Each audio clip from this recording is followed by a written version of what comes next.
Good morning दोस्तों। आज मैं एक बार फिर क्लास 10th की केमिस्ट्री का अध्याय सेकंड लेकर आया हूँ। काफ़ी दिनों से टेक्निकल प्रॉब्लम चल रही थी, इस वजह से मैं वीडियो डाल नहीं पा रहा था। तो आज मैं अध्याय 2 अम्ल क्षार एवं लवण की बात करते हैं। ठीक, बहुत ही इंटरेस्टिंग चैप्टर है ये। हर स्टेट पे कहने का मतलब एक इम्पॉर्टेंट बनाए हुए हैं, या ये हर एग्जामों के लिए बहुत ही इम्पोर्टेंट टॉपिक रखता है अपने आप में, अम्ल क्षार एवं लवण। ठीक, चाहे 10th लेवल हो या 12th लेवल हो या चाहे कॉम्पिटेटिव एग्जामों की बात करें तो वहाँ पर ये अध्याय बहुत ही इम्पोर्टेंट है। ठीक, तो आज आप लोगों को हम इसके बारे में बताते हैं कि अम्ल क्षार एवं लवण होता क्या है तथा अम्ल क्षार एवं लवण में विभेद कैसे करते हैं। ठीक, और क्यों करने की आवश्यकता पड़ी हमें। ठीक, देखिए ये परिचय इंट्रोडक्शन में आप थोड़ा सा देखेंगे। इंट्रोडक्शन में इंट्रोडक्शन में बताया गया है कि कुछ विशिष्ट गुण ही यौगिकों को एक दूसरे से अलग करता है। जैसे बात करते हैं हम इंसान, दो कई प्रकार के इंसानों में जो भिन्नता होती है उनके गुणों के, उनके मैनर के आधार पर ही होती है। सेम उसी प्रकार यौगिकों, कई प्रकार की यौगिकों में विशिष्ट गुण ही एक दूसरे से भिन्नता को प्रदर्शित करते हैं। अब जैसे यहाँ पर हम बात करते हैं, सभी रासायनिक यौगिकों को रासायनिक गुणों के आधार पर अम्ल क्षार एवं लवण में वर्गीकृत किया जा सकता है। रासायनिक यौगिकों को रासायनिक गुणों के आधार पर, ध्यान देना यहाँ पर गुण है ना, यहाँ पर प्रॉपर्टी की बात हो रही है। अब कुछ विशिष्ट गुण ही यौगिकों को एक दूसरे से अलग करते हैं। कुछ विशिष्ट गुण ही, सारे गुण नहीं, कुछ विशिष्ट गुण। कुछ गुण तो मैचिंग खाएंगे ना एक दूसरे से, क्योंकि यौगिक है भाई। तो कुछ गुण ही जो होते हैं वो एक दूसरे से अलग करते हैं। अब कैसे अलग होते हैं इनको जानने के लिए हम एक इंडिकेटर का प्रयोग करते हैं जिसे सूचक कहते हैं। ठीक, सूचक जो होता है यह बताता है कि कौन सा यौगिक अम्ल है, कौन सा यौगिक क्षार है और कौन सा यौगिक लवण है। ठीक, सूचक। अब यहाँ पर देखना कि जैसे भोजन का जो खट्टा स्वाद होता है उसमें उपस्थित अम्ल और क्षार के कारण होता है। सिंपल सी बात है भाई, खट्टा होने का भी रीजन होता होगा, बोलिए। अब खट्टा है तो अब इसमें कैसे जानेंगे कि अम्ल है कि क्षार है। भाई उसको जानने के लिए हम किसका प्रयोग करेंगे, इंडिकेटर का प्रयोग करेंगे।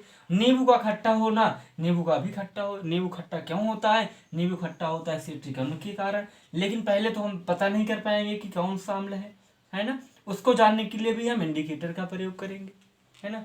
तो इंडिकेटर होता क्या है, इंडिकेटर जो होता है देखिए इंडिकेटर, सिंपल जो इंडिकेटर एक हम यूज करते हैं वो लिटमस पेपर होता है। ठीक, लिटमस पेपर जो होता है वो थैलोफाइटा समूह के लीचेन पौधों से प्राप्त किया जाता है।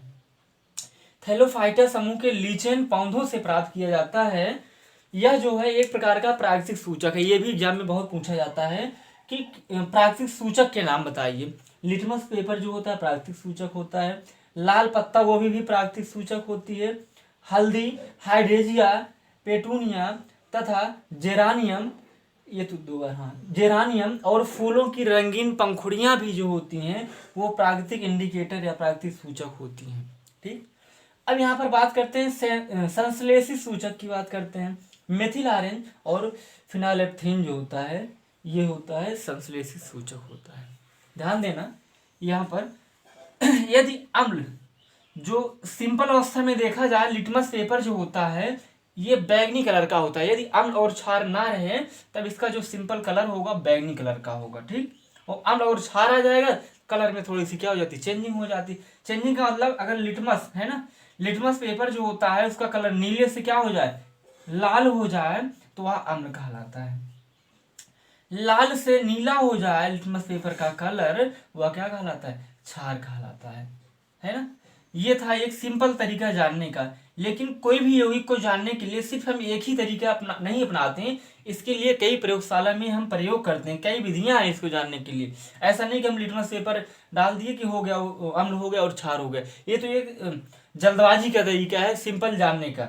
बाकी तो हम कुछ पदार्थों को खट्टा जानकर भी कुछ लोग पता कर लेते हैं कि अगर खट्टा है तो अम्ल है और खट्टा नहीं है तो क्षार है ना। कुछ कड़वापन है तो क्षार कहलाता है। लेकिन ये सब एक जनरल है। कुछ पदार्थ ऐसे होते हैं जिनको हम स्वाद लेकर या लिटमस पेपर डालकर भी हम नहीं पता कर सकते हैं कि अम्ल है कि क्षार है। ये तो एक बेसिक तरीका है, बाकी हमें कई प्रकार के शोध करने होते हैं। ठीक, और देखिए इस चैप्टर में ये तो इसका सामान्य परिचय है। ठीक, परिचय के बाद हम इसके रासायनिक गुणों में रासायनिक गुणधर्म देखते हैं, रासायनिक गुणधर्म को समझते हैं कि कैसे अम्ल होता है, कैसे क्षार होता है, कैसे लवण होता है ना, तथा ये भी जानते हैं कि अम्ल और क्षार कैसे धातुओं से क्रिया करते हैं, कैसे कार्बोनेट धातु कार्बोनेट से क्रिया करते हैं। कहने का मतलब विभिन्न यौगिकों से ये अब क्रिया करते हैं तो कौन सा उत्पाद कौन सा प्रोडक्ट बनाते हैं, है ना। और इस चैप्टर में पीएच मान के बारे में भी बात करने वाले हैं, वहाँ से न्यूमेरिकल भी आते हैं, है ना। तो कहने का मतलब ये पूरा चैप्टर ही जो है एकदम इम्पॉर्टेंट, बहुत ही महत्वपूर्ण चैप्टर है। वो आपके एग्जाम के लेवल भी और आपके कॉम्पिटिटिव एग्जामों के लेवल के लिए भी ये चैप्टर जो है इम्पॉर्टेंट है। ठीक, और हम ये इस चैप्टर में ये भी देखेंगे कि अम्ल और क्षार की जो डिफिनीशन होती है कई वैज्ञानिकों ने अपने अपने तरीकों से दिया है। तो अगर हम बात करते हैं, पहला एक वायल भी थे, वायल ने भी दिया था, और आर्हीनियस ने भी दिया था, ठीक, ब्रांस्टेड लाउरी ने भी दिया था, है ना। इसी तरह कई प्रकार के वैज्ञानिक हैं, सबके बारे में हम डिटेल से अलग अलग पढ़ेंगे नेक्स्ट वीडियो में। Thank you.